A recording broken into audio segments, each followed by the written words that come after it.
abakobwa benshi bavuye iri yaruguru iwacu baje kuramukanya hano muri Kenya basiga bataye abagabiriye ngo bagere hano muri Kenya barashaka abagabo bari iri yaruguru n'abana bari iri yaruguru bamaze gushika hano umuvyeyi umwe arazarambwa ati umukobwa wanje yari yaje kuramukanya none agiye gushakwa niwo muvyeyi wampamagaye ndagenda maze gushika mpamagara wa mukobwa umugore uzaye kabiri namubwira ngo ni gute tuzi ubukristo bushe wa mugore arabomba karagenda umunsi yagiye kuri uwo mugabo nahagurutse mu ikanisa ndamutenga ikintu kimbabaza namaze kumutenga aragenda amaze kugenda bombi n'umugabo buce barasa kandi bagaruka bagenda muri indi kanisa nubuko barakora imirimo ikomeye uwo munsi twari kabera kandi nzambwira abantu ngo babyihangane namwe ntibahagiye abandi barahagenda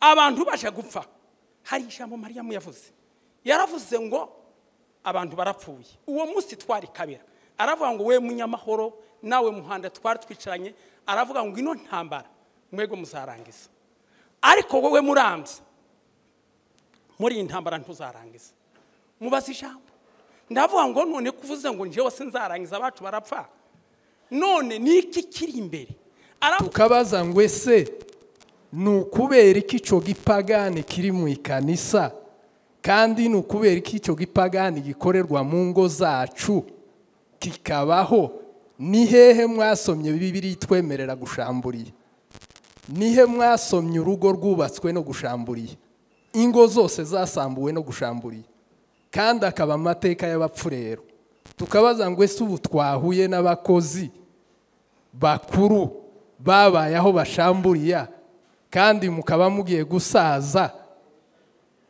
ese murasaza mudasize mudusobanuriye ico kintu ariko muzi ko mwabaye ga namwe abavyogeza cyo gihe muri mukubwira abakristo ko ibihe ko ari byo by'igitangaza bihaye bimara abantu iyo mubigishije imbaraga z'Imana bakabisengera bigashira noga namwe mwabaye abavyamamaza muri mu kwamamaza imbaraga zabo nta kindi kikiboneka n'igiheko uko ni muhemu uheze ibiheka imbaraga iyo mubwiye abantu ko ntacyo bimaze tuzobisengera bigashira kuri ko kugenda muvuga ngo ngiki cyo yarateze ngo cyamurazaagaho na kweri hari ibyo tuba twigisha reka mbivuge ndi umupasiteri biteye n'isoni ari umuzungu umwe mu missionari umuntu wahagurutse akaza yigisha ngo abapasiteri ngo ariko n'abanyabyaha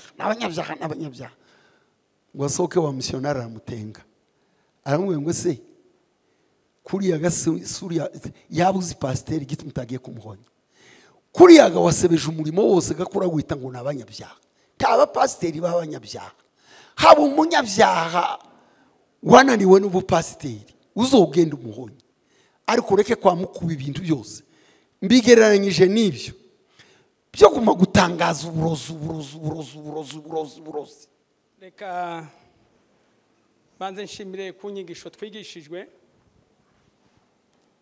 abashumba bacu batwigisha umurimo w'Imana ikibazo mfite bashumba ni mwebwe mwatwigishije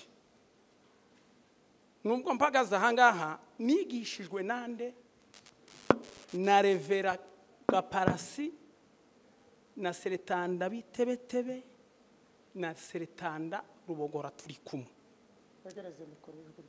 abo nibo bashumba banje banyigishe muri umurimo w'Imana banyigisha ubudiyakoni banshira ku bwarimu bansengera ku pastori buce ndabunganza muri kino gihugu ca Kenya abo ngabo nibo nigiyeho nibo banyigishije ariko mva aho twasanze ibintu zatandukaniye hano ngeze muri Kenya aho nasanze bitandukanye inzani buku munsi w'intambara 9/6 umunsi abantu bayibogobogo baje gupfa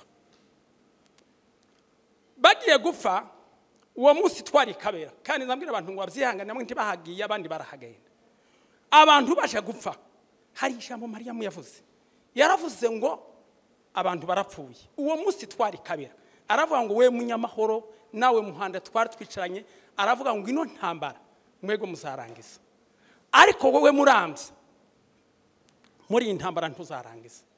Mubaza ijambo, ndavuga ngo none kuvuze ngo njyewe sinzarangiza abacu barapfa, none niki kiri imbere?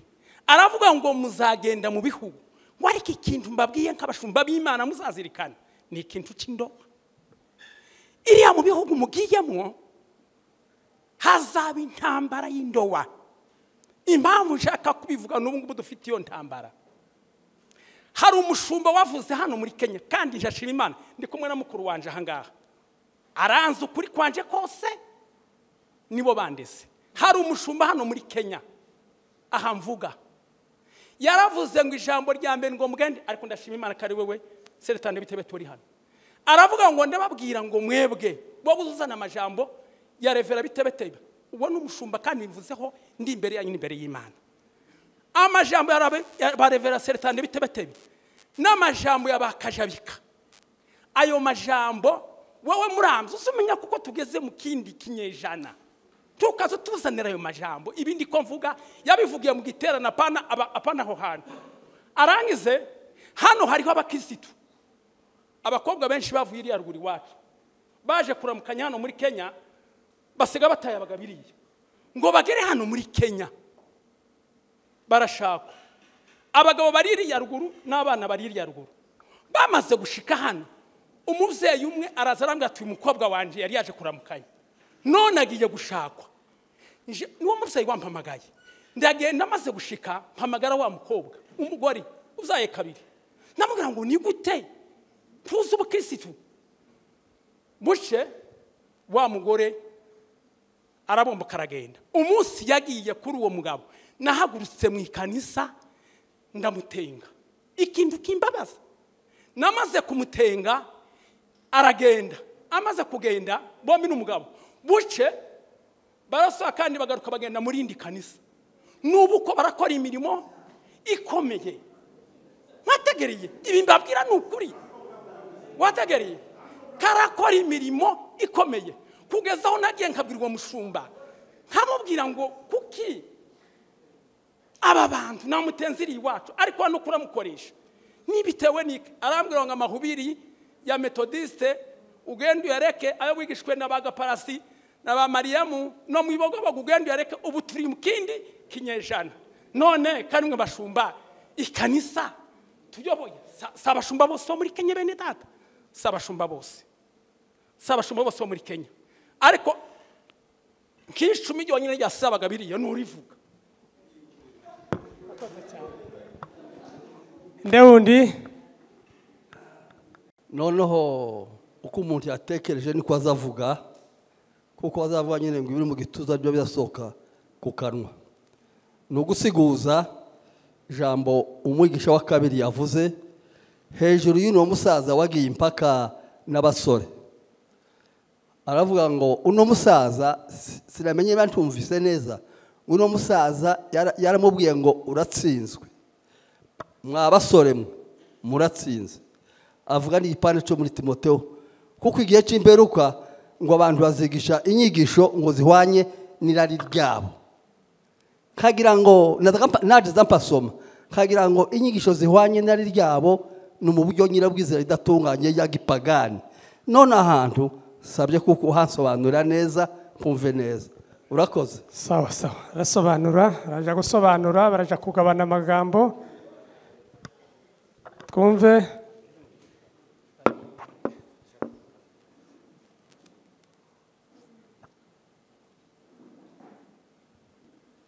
Murakoze cyane, turabashimiye kuri iki kiganiro ciza.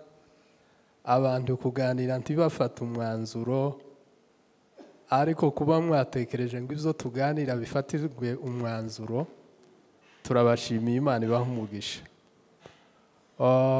Ibibazo babivuze ari byinshi, ariko ikibazo njewe mbaza ni ikibazo kijanye n'imico ya kera y'igipagani.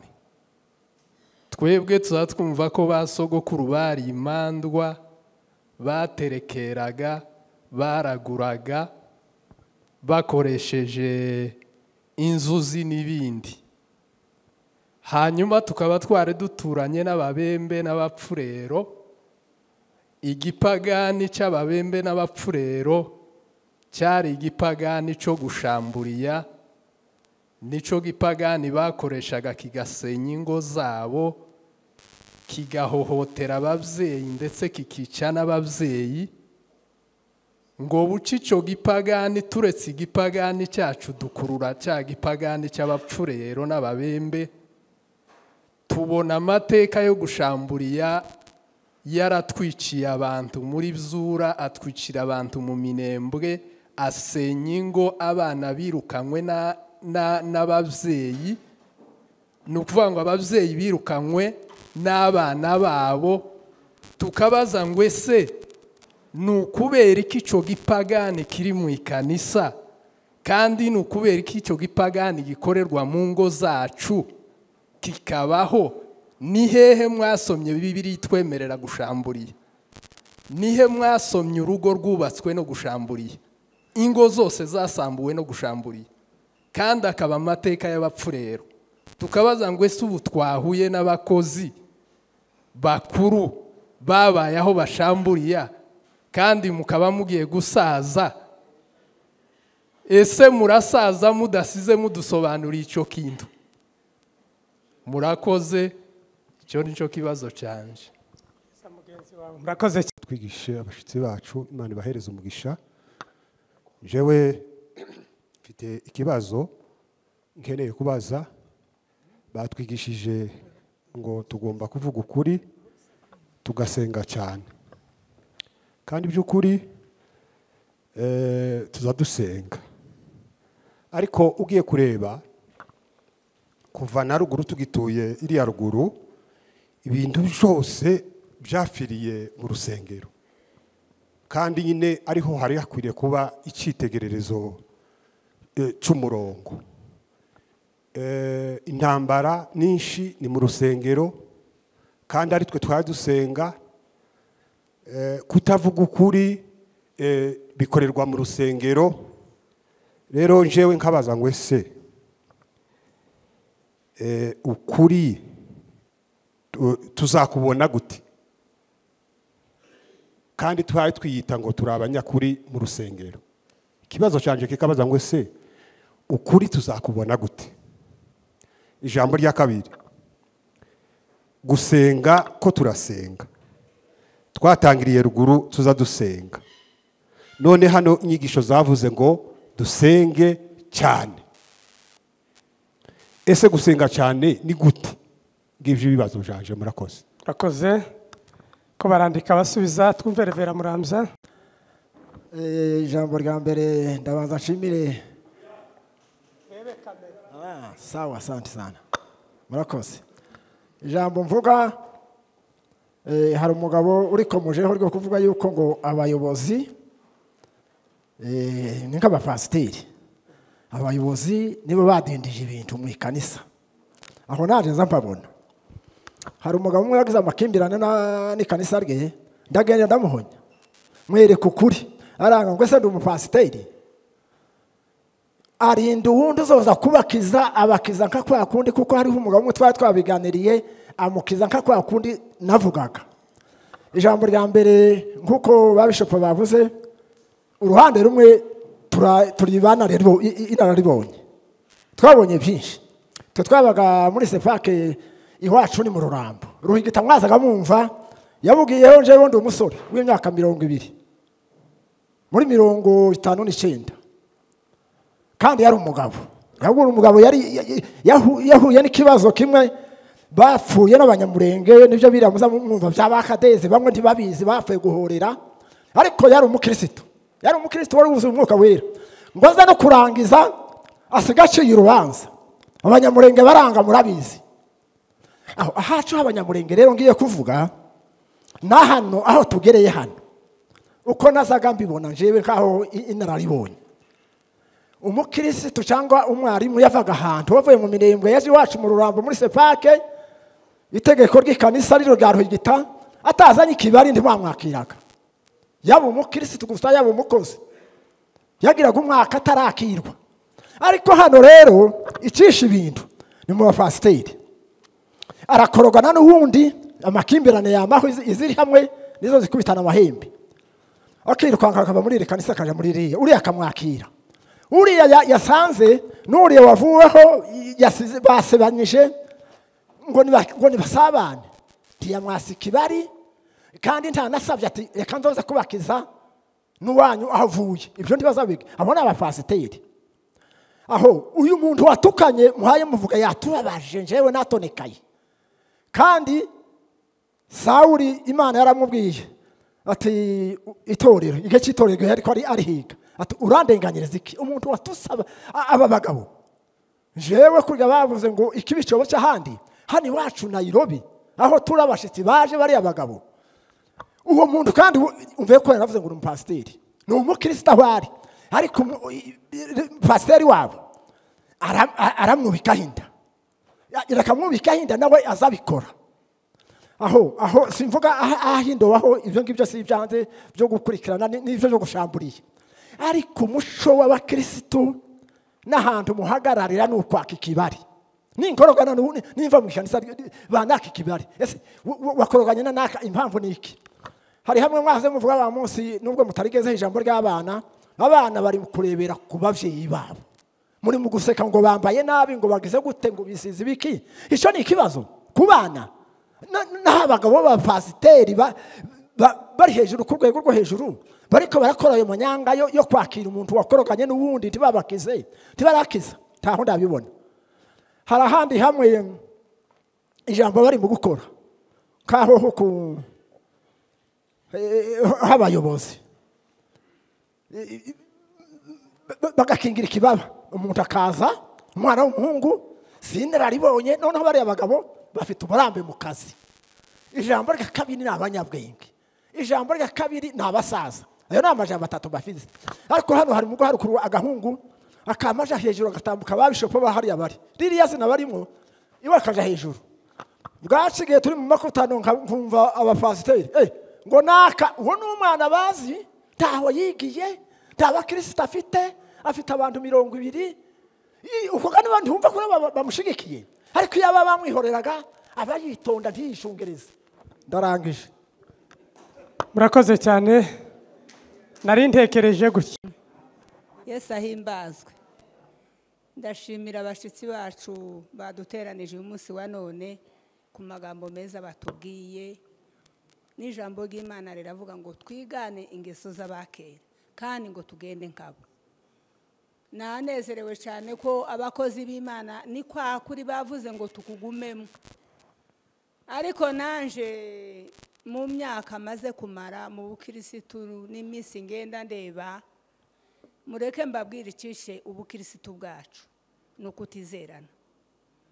Haba mu bashumba nanje menya akabanga nk'uyu wacu, nta bantu bacizerana kandi ibintu byinshi abantu umuntu wese azayumva ko ari mukuri. Impamvu zibitera nje wende bari ubukristo bukeye. Iyo umuntu ari umukristo kujya bibiri ivuga ngo bari cyare mwegisha ngo bizakere babyaravuye. Iyo umuntu ari umukristo azayumva ijambo ry'Imana akakora uko rigenda, akumva uko rivuga. Ariko icisha abantu bakristo benshi baba n'abashumba no gupingana. Umuntu azayiyemera akavuga ngo naka ngo yagize gutya, niko kuko azavuga ngo aragaye ibyo avuze ngo agiye hariya. Ariko mbureke tugirirane icizere kugira ngo tuzabone Imana. Naho tugira gutya ngo uyu umuntu azayigisha mwatandukana akamavuga ngo mshukundu yavuze. Ibyo rero jewe aho niho nagaye Imana ibaho. Munyamakuru wawe ndi wakira mikoro ari he? Reka ndavuga nk'amagambo nkangahe. Ya mbere kicicaro ni cyiza cyane cyatubereye, ariko numvisha amagambo avuzwe. Ibyari byiza hari yakwiriye kuba abayobozi b'amakanisa, ibi byavuzwe bakabyumva. Ndavuga hejuru nije giterane cy'abatambutse sinakibayemo, ariko iki cyo mbashe kubamwo kandi numvisha amagambo avuzwe n'abashubije. Burya umuco w'abantu uzujana n'ubukristo, kandi ubukristo ni ukuba inyangamugayo. Ibintu aho byapfiriye by'amakanisa yino mu butayu twagiye cyane, abaserukira amatorero nibo bishe ibintu byose, nibo babiharibishije. Ntibafata amahame nk'ayiriya twabaga. Noneho abakristo tukarebera kandi tukabara tukabura ukuntu abantu babigira. Ko kuvuga ngo abantu mu ikanisa bako batambuka bakaje hariya kuri mazabaho numvishe umukozi w'Imana avuga ngo ahangaha uberoshe kuhashika ngo ariko mu rugo niko nyine bimeze. Umuntu wese azayigoshora akaza hariya n'igihe cyo kuza gutura amaturo, abantu bakaza bareba hasi, mukaza mutinya kureba abantu bari batambuka hariya. Byose bigaterwa n'abashumba. Abashumba nibo baza batuma biriya byose biba, kandi tuyacishije ku ruhande. Cyo ndagitambutse kugira ngo umuti w'ico kintu uzabe n'abayobozi, kandi nta nawe turumva ngo wafashe umupango ngo uriya muntu ameze gutya nava mu ikanisa yo tumenya ngo yaranagiye nyine abandi baramwakiriye. Nubusha bamwe babivuga ngo bazaba mu ikanisa bakaja muri indi ikanisa n'iry'Imana habagiye nta kibazo kiba kibirimo. Cyo ndagitambutse kandi nubushe kandi cyanteye ubwoba n'abantu batuka abakozi b'Imana. Cyo kintu ndacumbishe cyama kintera ubwoba. Ariko hariya muri Matayo haravuga ngo muzahirwa ngo abantu bazobatuka ngo babeshera ngo kubera njewe, ngo muzishime ingorano zanyu ngo ni mu ijuru, kandi ngo simwe mwabanje gutukwa na Yesu, babanje kumutuka nyuma twebwe babona kudutuka badohora Kristo. Ibi byose ntabwo yaducogoza, kandi nyine ibintu abantu bavuga nibashaka babivuge icyo Imana yavuze n'icyo abantu bihangira tibisa. Ni ukuvuga ngo icyo Imana yavuze yarakivuze, bakora ibyo bashaka byose. Ariko kiriya gihugu twaragihawe, Imana ivuze ngo ndiyo, tavuga ngo apana. N'ubu abanyapolitike buhaguruka bakavuga bakabirwanya, baba barwanya Imana. Murakoze.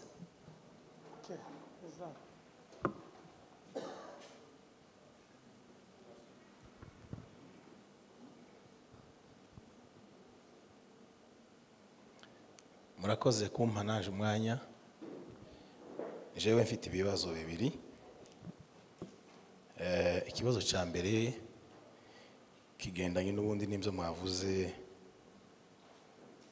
byo kuvuga ukuri, cyane cyane ku bakozi b'Imana muri iki gihe. Mwaduhaye ingero z'abandi bakozi b'Imana ku isi, barimo ba John Wesley, barimo Martin Luther King muri Amerika cyangwa se Junior, barimo na ba Desmond Tutu muri Afrika y'Epfo. N'ubumwe bw'amatorero. Ubumwe bw'amatorero ntekereza ko numva ko abantu benshi bavuga nkaho amatorero yabaye nabi muri Kenya, ariko nje siko mbyemera. Ntekereza ko amacakubiri mu matorero n'intambara mu matorero zahereye iwacu, kuko twarazibonye turazizi. Icyo nibaza kuri izo ntambara z'amatorero, fashe urugero hano muri Kenya harimo amatorero. Hatangiye ari Shalom, nyuma hava Shalom haza n'izindi ngira ngo zigeze kuri 3 cyangwa 4 cyangwa sinzi niba ari zingahe. Cyo ntabwo ndi umushumba, ndi umulayike.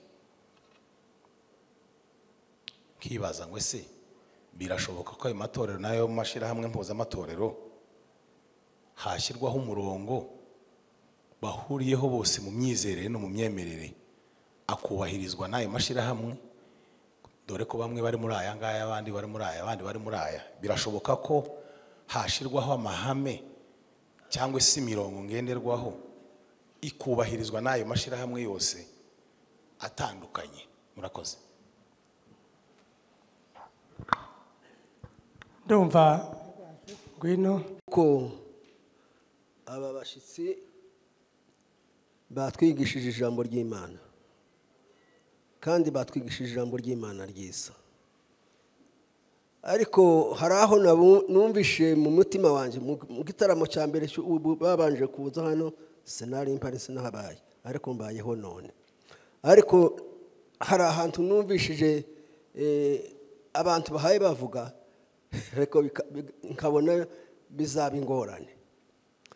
Noneho abashumba aba bashyitsi baje bariko baravuga ijambo ry'Imana, kandi iryo jambo ry'Imana bahaye bavuga bariko baravuga bakavuga ubumwe bw'amatorero, ubumwe bw'amatorero. Noneho bazanye amawonyo, noneho mu mwanya bazanye amawonyo baba barahamagaye abashumba b'aya matorero yose ari muri Kenya, bakabigisha ijambo ry'Imana. Twebwe tukaza tuza kwiga, bakagira ijambo ry'Imana bahaye bigisha abapasiteri babonye batari mu kugenza ukuri kw'ikanisa, bakabigisha ukwabo tutarimwe abakirisitu, bakigisha abapasiteri yabo nzi amawonyi bababonyemo, ibyo bababonamo, ibyo babavugaho, bakabigisha tutari kumwe twese.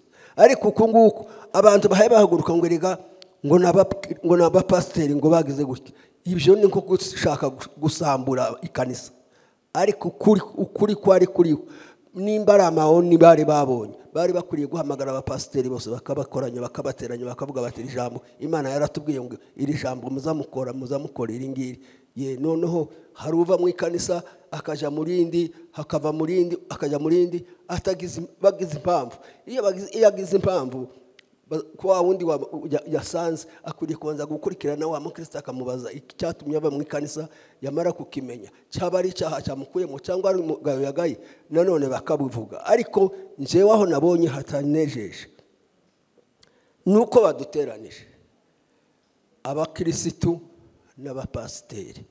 Dufite inyigisho z'abakirisitu tukagira n'inyigisho z'abapasiteri, kandi niko amakanisa asanzwe. Noneho basanga amakanisa yishwe n'abapasiteri, bakigisha abapasiteri bakabahonya, bakababwira ngo mwatanye inshingano z'ubupasiteri. Ariko kubigishiriza hamwe twese ibintu niko gusa no gusambura. Nje nkabona ngo inshingano zabo bataye, ni ukuvuga ngo bigisha abapasiteri ukwabo, natwe bakutwigisha ukwacu, batubwira ijambo. Twebwe turi nka kurya kwigisha ambagara, igisha ambagara ugitoye ngo uraja guhaha, uzukirengeza kikagenda. Abakirisitu twatwigishwa ijambo ry'Imana, ariko umusingi w'ijambo n'abapasiteri.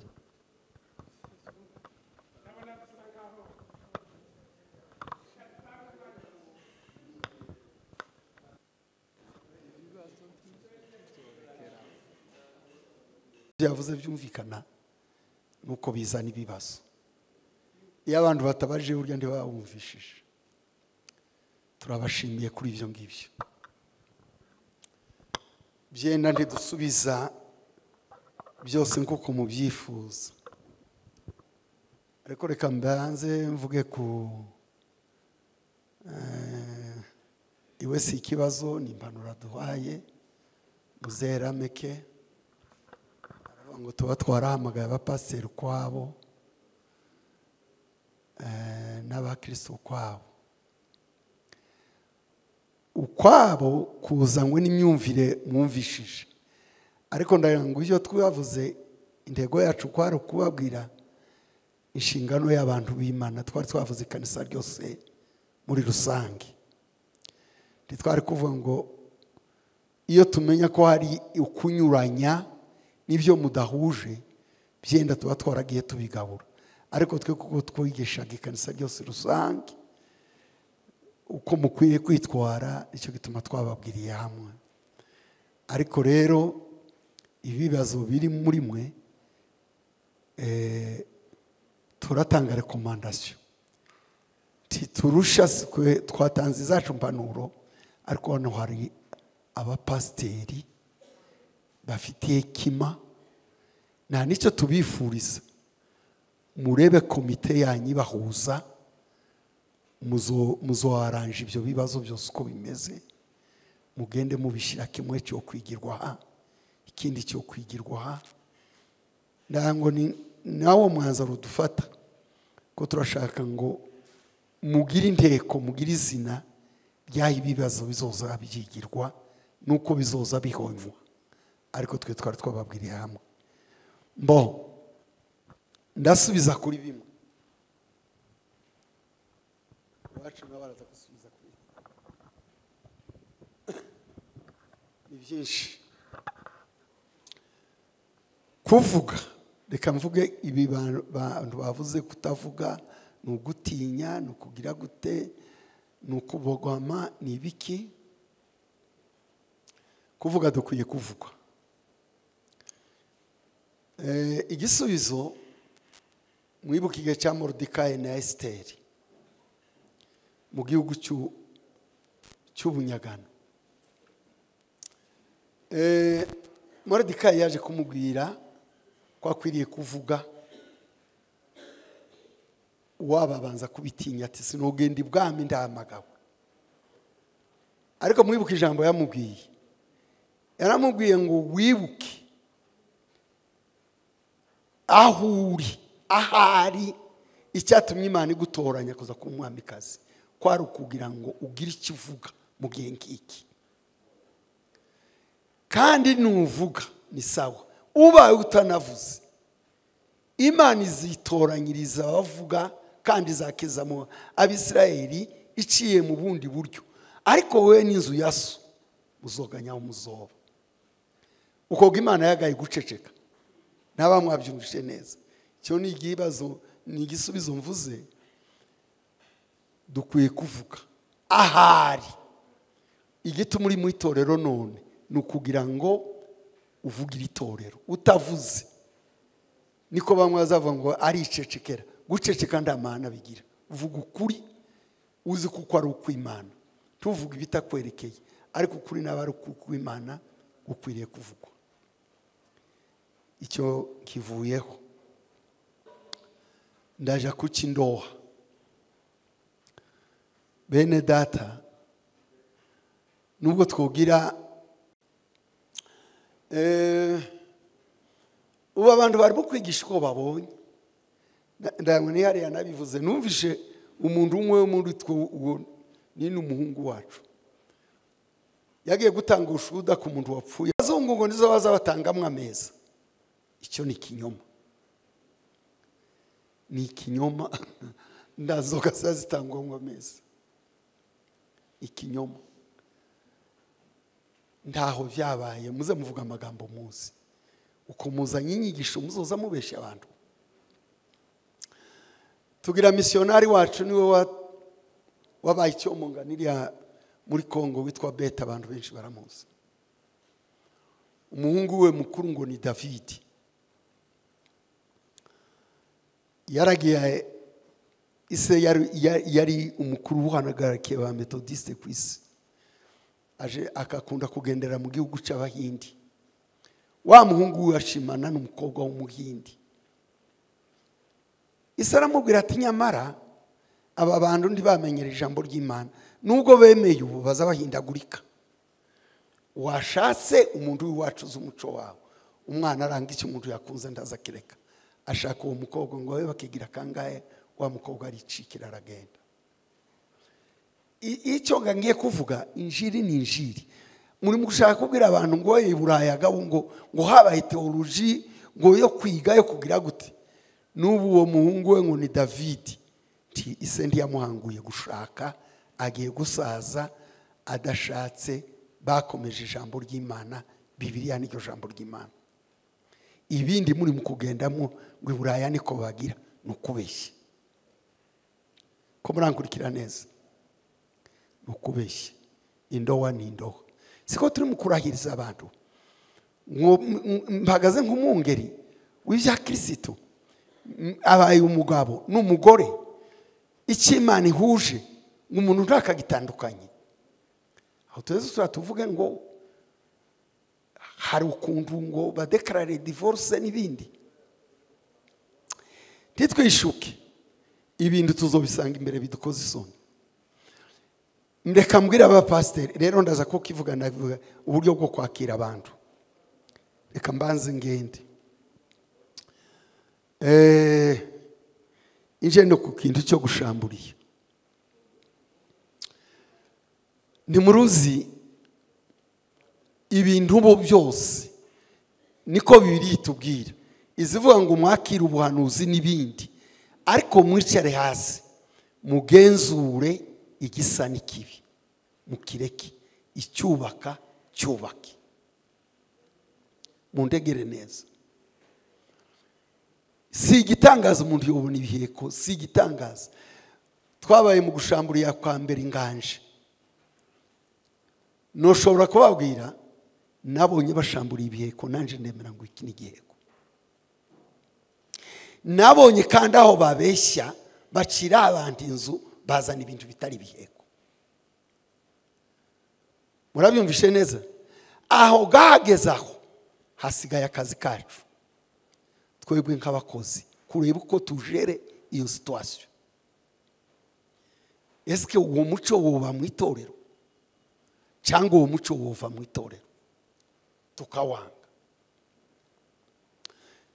reka mbabwire Mariyamu ndaza no kumuvugaho Mariyamu yari umuntu w'Imana hari abantu benshi bazashaka kumuvuga ngo yari imanje yari ibindi Mariyamu yari umuntu w'Imana Imana yari yarahaye hekima yo kwigisha abantu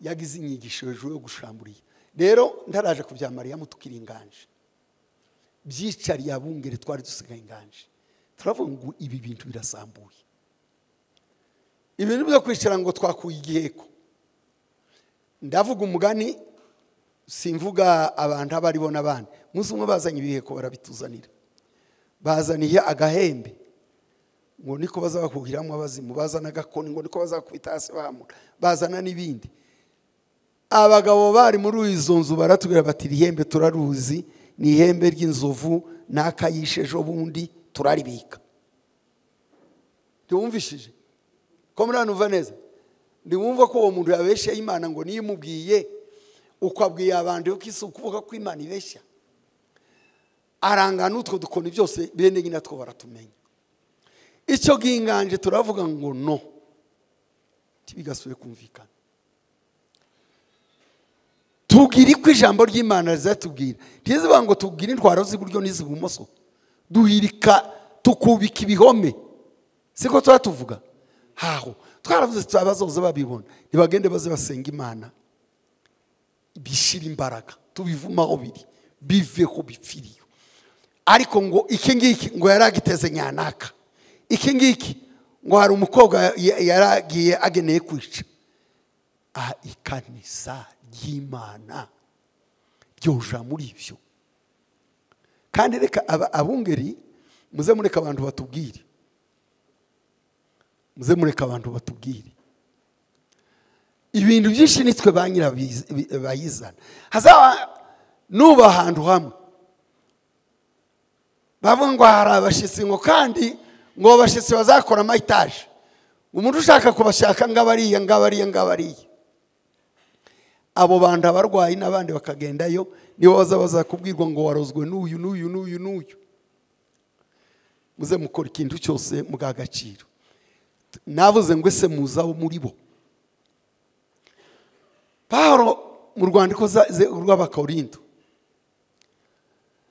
nzandiko yashubije izo bamwandikiye ku bibazo byari byabayeho kibazo c'indoa kibazo c'ameza kibazo c'abahari n'ibindi yandika abasubiza aje gusubiza ku kintu cy'ameza yaravuze ngo ico nahawe n'umwami kumenya nicyo ngiye kubaheza abigirira umupango aravuga ngo ijoro umwami bamugambaniye mwagenda bivuga yenze umusima arabo bashimira aravuga ngo uyu n'umubiri wanje ugiye gutangwa kugwanyu na divaye nuko muze mukora gutya munibuka ayishira ijambo aravuga ngo ubwo muzoza murya ku mubiri w'umwami no kunywa ku maraso muzoba mwerekana urupfu umwami yapfuye nicyo niyo mpamvu nimuza kubikora ngo umuntu azayinira yisuzume suko siko bivuga ubu ngubu amadokitrine ni menshi hari abavuga ngo no mu nzu yawe wene gutanga ameza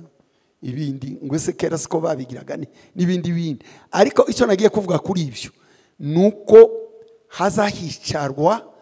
hazahicara ubuyobozi bugafata imyanzuro. Muranumvishije? Niyo ya komite duhe tuvuga muze mufata imyanzuro, mureke kuvuga ngo ibintu bize bitemba uko bibonye. Ibiriya bintu byo gushamburiye Mariyamu abivuga gutya, kandi yarabivuze ndumva.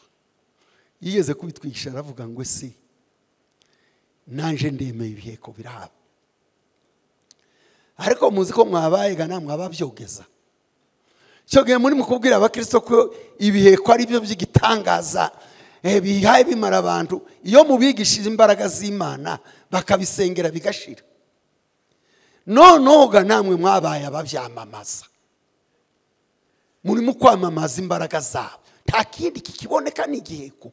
Uko ni muhemu uheze ibiheka imbaraga, iyo mubwiye abantu ko ntacyo bimaze tuzobisengera bigashira. Kuri ko kugenda muvuga ngo ngiki cyo yarateze ngo cyamurazaagaho. Na kweli hari ibyo tuba twigisha. Reka mbivuge ndi umupasiteri. Biteye n'isoni, ari umuzungu umwe mu missionari. Umuntu umwe yahagurutse akazayigisha ngo abapasiteri ngo ariko n'abanyabyaha. Ngo asohoke wa missionari aramutenga. Aramubwira ngo se kuriya gasuriya yabuze pasiteri giti mutagiye kumuhonya. Kuriya ga wasebeje umurimo wose gakura guhita ngo n'abanyabyaha. Taba pasiteri b'abanyabyaha. Haba umunyabyaha wananiwe n'ubupasiteri uzogenda umuhonye. Ariko ureke kwa mukuba ibintu byose. Mbigereranyije n'ibyo byo kuma gutangaza uburozi. So mucyo wa Gikristo tuzi ko buhaba, ariko tuzi ko tambaraga butugiraho. Ntimukaze muraguza, ntimukaze mushirishaho. Nguriya mugore nza mbona agenda nabi, nabo bakama bahanura mu byihorere. Njewe uko no bagira inama mugende mu byihorere, muzubishire ku mupango bireki. Ubu rwego rugezeho bigeze mu rwego rwo kubirihira ifaranga. Uzana amafaranga uzoze kubihamagara, uzana ibiki.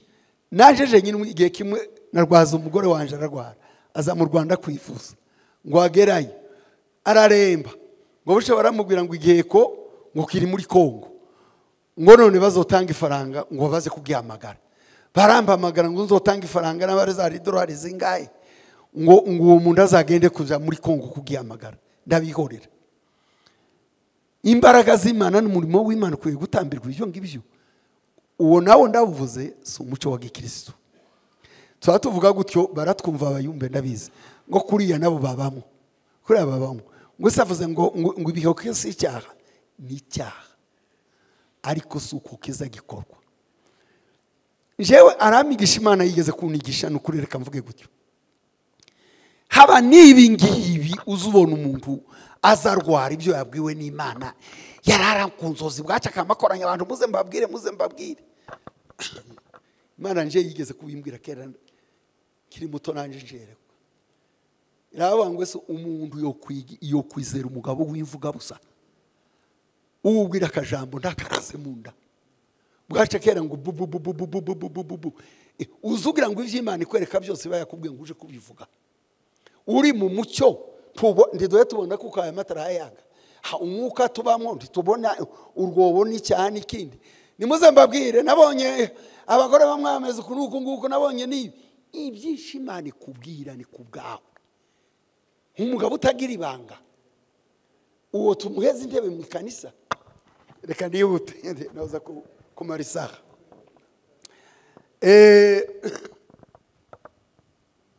Icya gatatu mvuga nuko kwakira utenzwe. Kwakira utenzwe.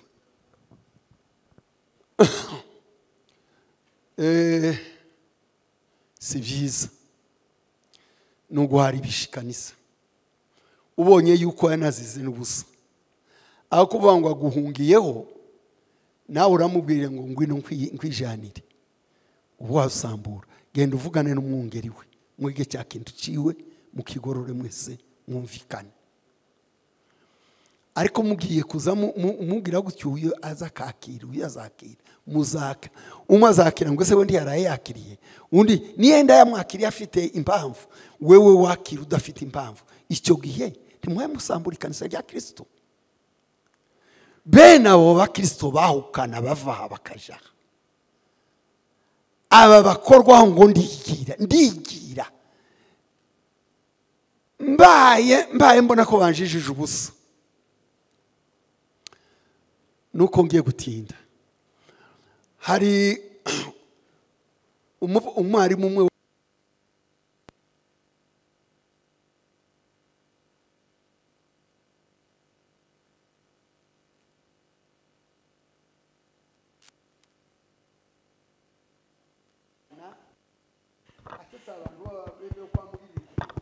amugirira injama aja mu mugore umwe wa mugore yamaze kumurega ngo yamukoresheho icyaha. Umuntu ngo agere ngo aranga urahakana umugore ahaguhamya baramutenga. Icyo nagiye kuvuga basubiza wa wundi wabushatse bamusubizaho. Wa mugabo aravuga ngo ati sawa ndemeye ariko sinsubira iwacu nzicara muri iri torero ndisengeremo uriya mugabo arisengeremo n'uriya mugore Imana izacu urubanza. Wa wundi arendereye ku bwarimu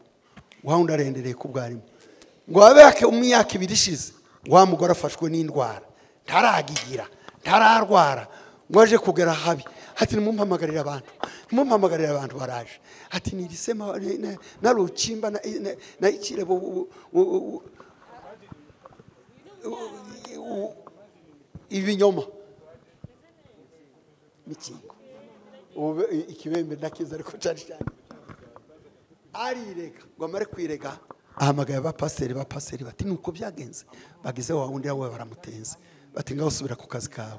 Wa mugabo arabwira ati singasubiraho ntashe naba mufite ahandi ngenda ndahasha ariko hanarinze ngo Imana irantukura barya bandigira saba Kristo nabo tika nibyo mbivuge saba Kristo iyo uhagaze ukuri kwa ukazukuburana kukaba ngo bavuze ngo kwa pastor Nyanaka ngo bazabakirwa umuntu wavunje indowa ngo se ndibakireye Nyanaka na Nyanaka kuragenda mu buryo bw'Imana kuragenda ki Imana imbabarire koja kuri cyo.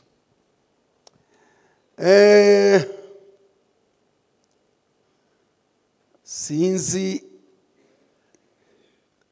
reka mvuge naka tubabarire twakuruye ibintu birebire none uba Kristo icyo twabigishije hano mu ubumwe bw'itorero ry'Imana.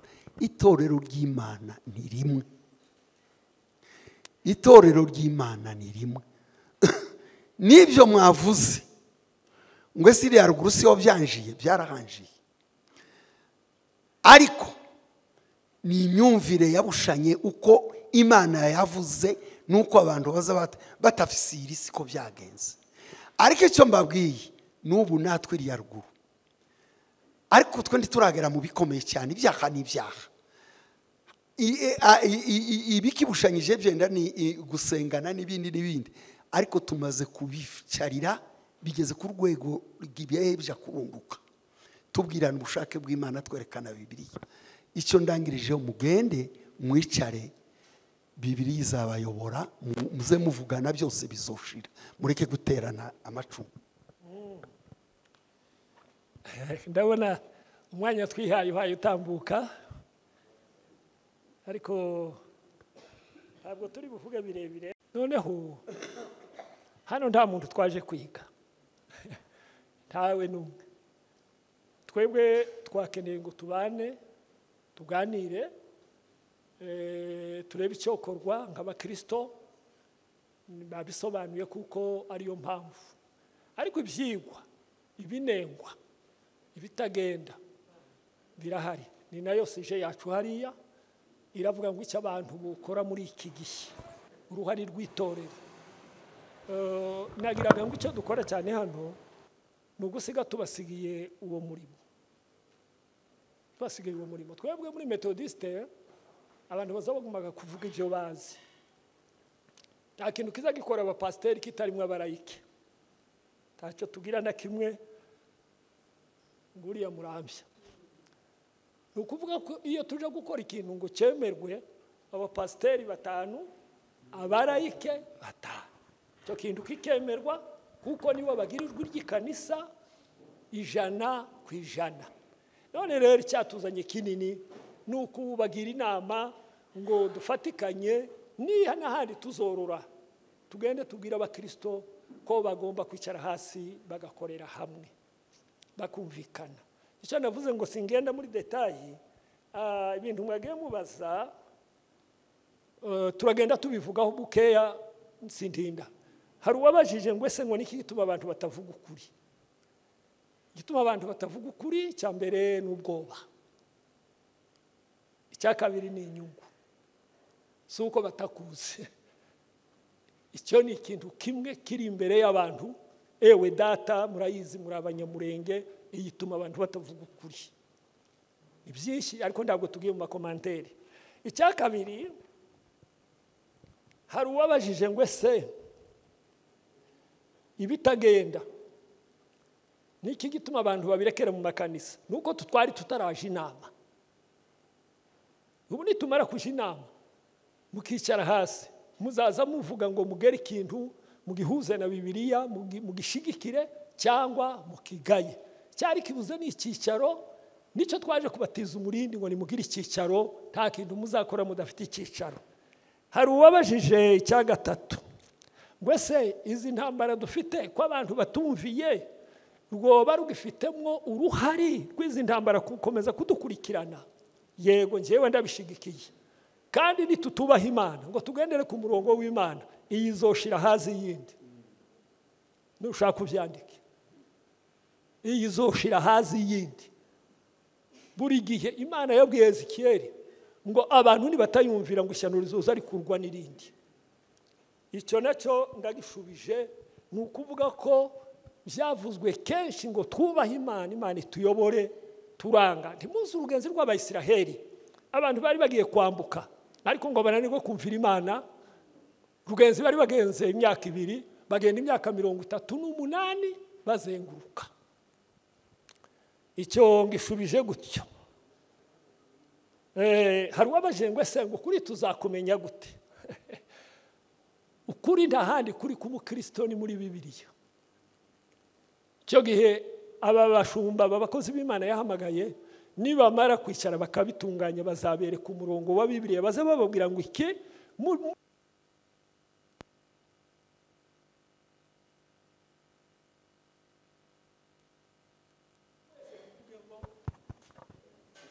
ngo ni amena. Ya ubundi yabajije gutya ngo ikibazo cy'indobo bagishubije kivuyeho, icyaga icyongeyeho. Ni Elisha wabajije ngo abigisha bahwanye n'irari ryabo. Icyo navuze abasaza batsinzweho naho hakugoye. Narababwiye ngo aba bantu tibakeneye za nyigisho ziwanyu, ko baragenda bishakira abahuje n'irari ryabo. None ga ntimubashobora ngo murabinjiza mu murongo, ko barakenera abahwanye n'irari ryabo.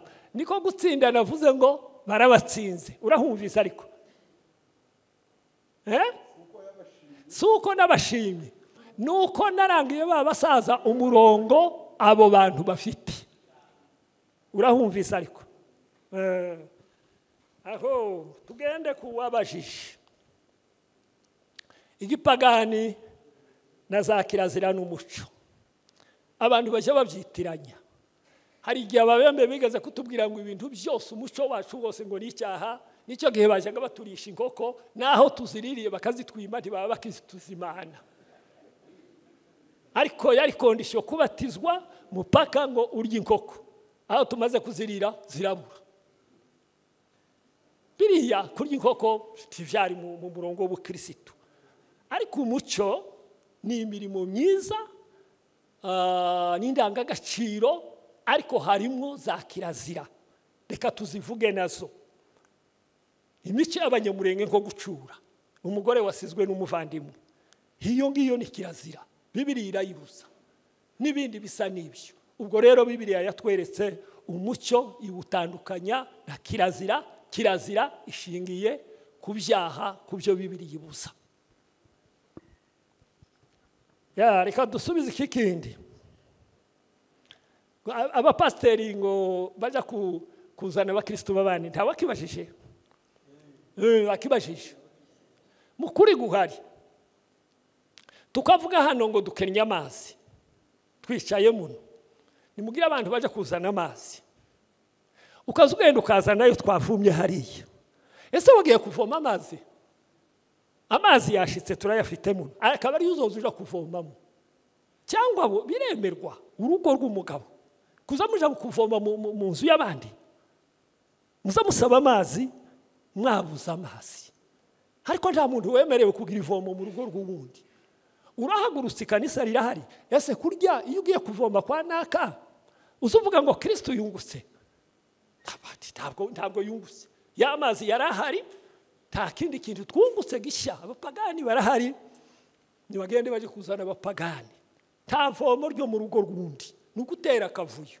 Ariko ngaruke kuri iryo, niba nanone byabaye kuko turi abakristo n'ubushyo bwa Yesu, ntitugira inzigo hagati. Jewe ndeka mvuga ukuri kw'ijambo ry'Imana, no mubabarira, ariko nkamubwira ngo tukaza ukora ibinama futi, ariko ntiducyane. Kwa ngo nje sinokandagira ngo mu ikanisa ryo kwa naka ngo yanjanye abakristo. Nabawe se wowe tidushigikiye ko bikorwa, ariko niba yamaze kubikora deje tibidutandukanya. Ndakomeza nkaba umukristo. Yesu ntiyababariye ibyo twakoze byose akabyihanganira. Njewe kugira ngo mushake mwereke ko ndi umukristo, no mubwira ngo tubabarirane, kandi baje bavuga ngo ese ngo yaje kunsaba imbabazi. Iyo Bibiliya ni bande bayihinduye. Niwibuka ko hari icupfa na mugenzi wa ugende wowe. Ngibyo biri mu amakanisa, ngibyo biyateye, nukuvuga ngo yaje kugira gute. Wowe uri maso ubona uzi kibi nikiza, fati ya mbere umusange. Reka tuvuge iki kindi tuzarangize. Ikindi cyabajijwe ni ikibazo ngo kuvuga ukuri. Kuvuga ukuri ni iki? Kuvuga ukuri ni ukugendera mu murongo wa Bibiliya, nta kundi tukigaho. Ikindi bavuze ngo ubumwe bw'amatorero, ngo amatorero ngo abaye menshi ngo ntahuza, nta mpamvu. Ubwinshi bw'amatorero si ikibazo, si cyo kibazo dufite. Ikibazo ni uko abantu batayicarira ngo baganire. Mose yaravuze ngo aba bose yaba bari bahanuye, abakristo bose shore bari hafi 3 miliyoni. Hati cyo kibazo mfite. Ikibazo dufite si uko amatorero ari menshi, ariko ikibazo dufite ni uko ari menshi adafite icyerekezo kimwe. Icyo nicyo kibazo. Ntabwo dufite ikibazo ngo amatorero yabaye menshi. Ikibazo dufite nuko adafite icyerekezo kimwe, nuko bari mu kuja kuvoma abakristo. Yesu ntiyunguke, ahubwo bagatera akavuyo. Ndarangije. Icyanyuma, twebwe twaje gusaba abakozi b'Imana hano ngo bahaguruke babigire, twoteganaho Yesu yoza ntacyo dukoze. Ariko abo haguruka bakaba intwari, Yesu abari mu bitugu, bakabikora neza, torero ry'Imana rigahabwa icyubahiro, hakaba abandi bagahaguruka bagatabara imiryango ikagira icyerekezo. Ivyo nabyo ngo barundi mugisha. Murakoze, Imana baduhera umugisha. Murakoze cyane. Murakoze cyane. Ndabona tugiye kugera umwanya wa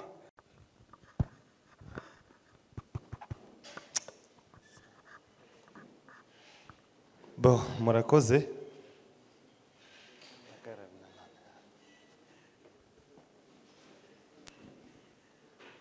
Narivuze ngo murakoze. Amazina yanjye nitwa Nguvu.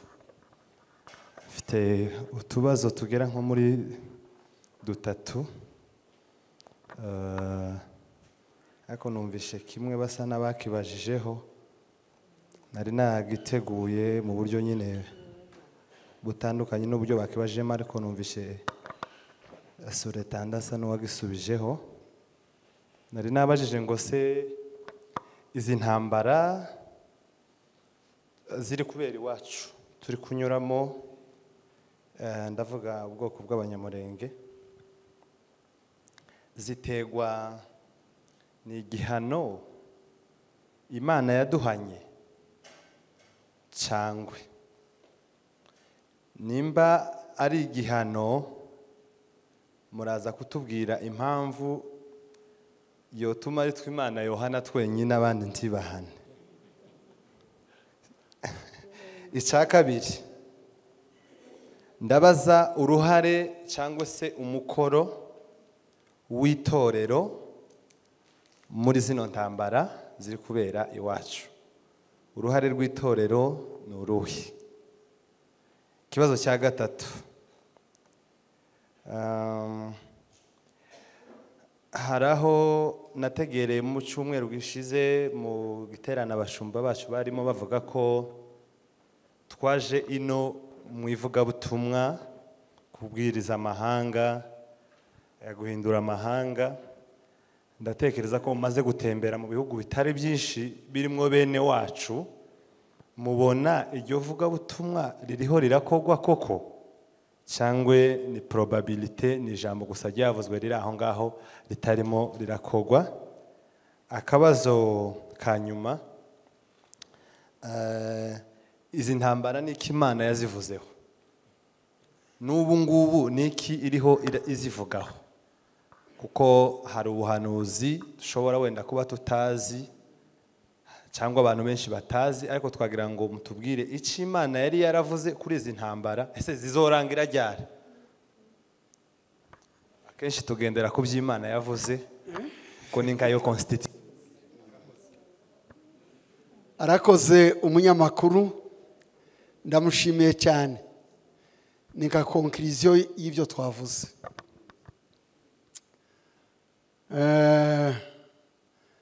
Akabazo kawe ka mbere wavuze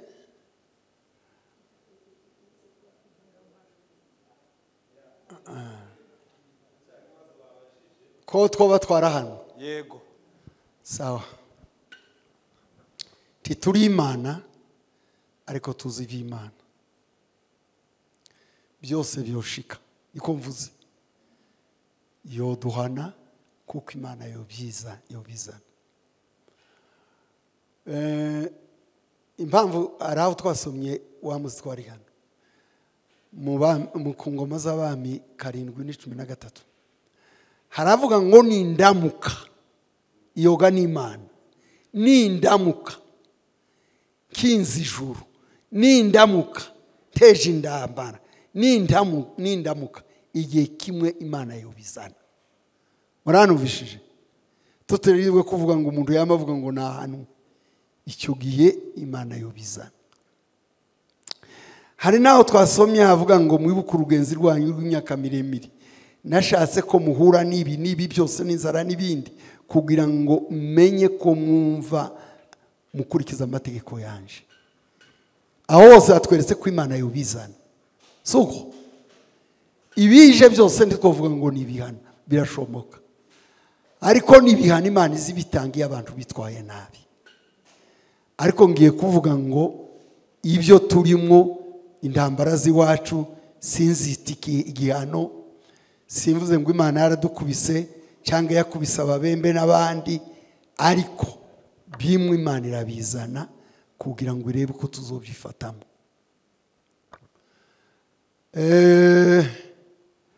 Wavuze ngo none icyo bimara niki?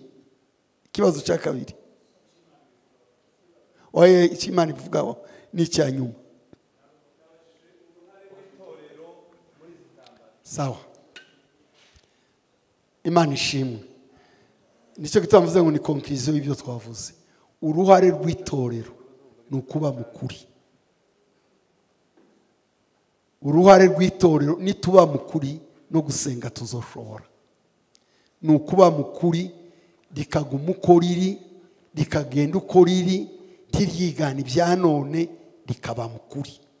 uruhare rw'itorero ni ukuba mukuri.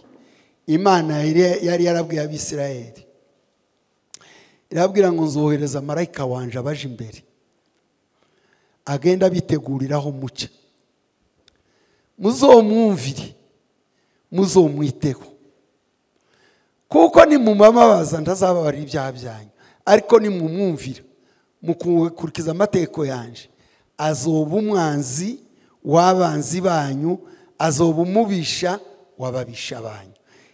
Uruhare rwacu ni ukumvira Imana tukayikurikira, nidukora gutyo niwo muti w'intambara. Cya gatatu, wabajije ubuhanuzi.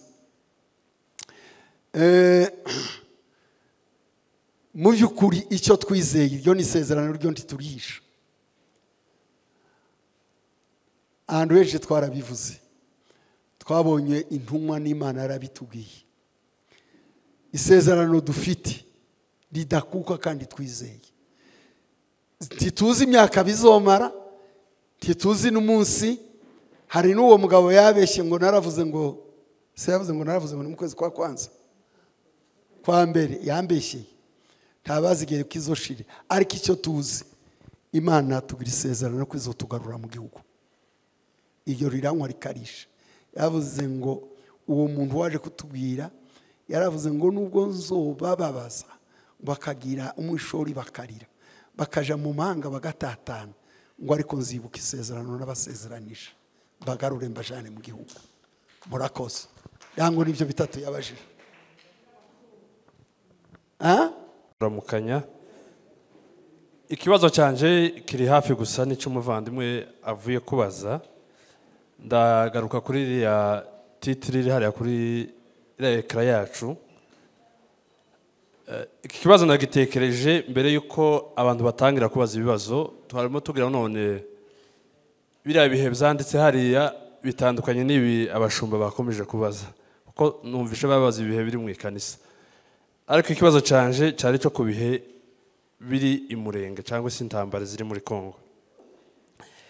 Ikibazo cyanje cyagira ngo sinzi nimba bakurikiye ibihe cyangwa se intambara ubwoko bw'Abanyamurenge cyangwa se Kongo irimo kuri uyu munsi wa none tumaze imyaka myinshi. Ntaco zoba byarakozeho itorero.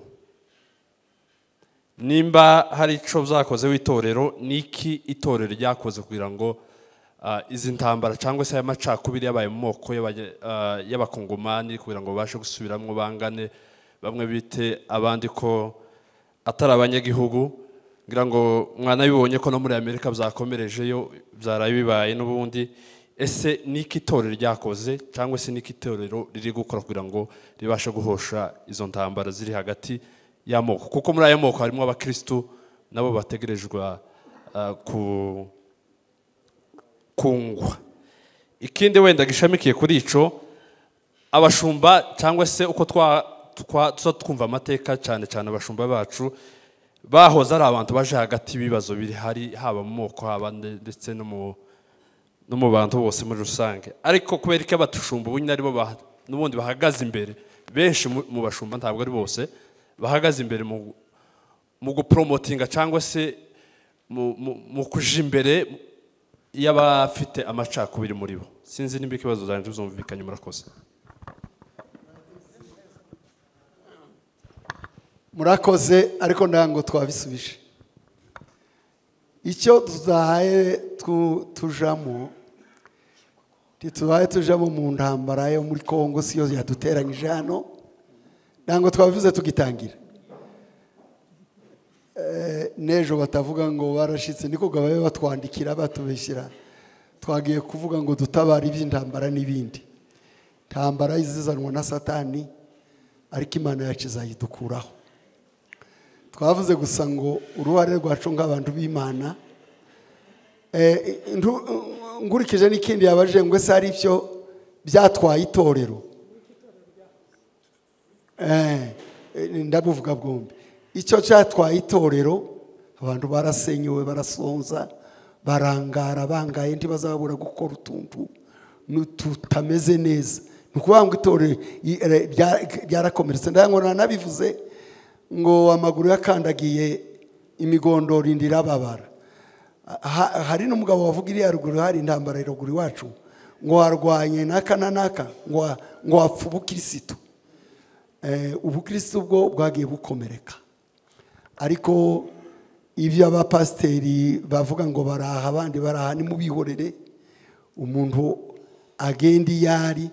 Ariko intego yacu twigishanyije twavuze ngo ikanisa duhagarare mu kuri, tuvuge Imana, twigisha abantu bamere neza. Na ibindi by'umuti w'intambara bari Doha se na hehe handi na Amerika, abo ngabo bazabimera. Ariko twebwe icyo twavuze cyacu ni ugusenga Imana, ibindi ntitubigendamo, bifite abaye babiganira. Sinzi naba hari ikindi twavuga. Umushumba, noneho kuva intambara zabaye muri kiriya gihugu zose, ntabwo itorero ritagize uruhari, ntabwo abashumba batahagurutse. Ariko uyu munsi ikibazo dufite, yabajije neza umunyamakuru, ikibazo dufite titubonana. Abo twari kubonana ngo twicare twazaga tugira ikibazo, tukagira aho duhurira tukaganira, abatware bahura natwe tugahura, ubu ngubu ntitubonana. Iyo mpamvu ni impamvu imwe ituma tutobona ikindi dukora. Ariko twebwe mu rwacu ruhande dukeneye amahoro. Kikwereka ko dufite uruhari rw'amahoro nuko abantu tubana bose, twebwe itorero ndetse n'abatware ntitugira amacyakubiri. Ububembe tubanye neza, umupfu rero twasigaranye ni umukristo wacu, umunyindu ni umukristo wacu. Nta ruhari dufite rw'amacyakubiri, nta ruhari dufite rwo gushigikira intambara. Uruhari rwacu tujuru ni ugukenera ko abantu babonana. Ariko se tubakure hehe?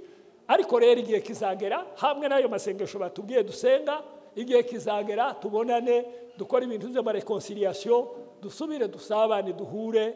Imana ibaduhera umugisha. Murakoze.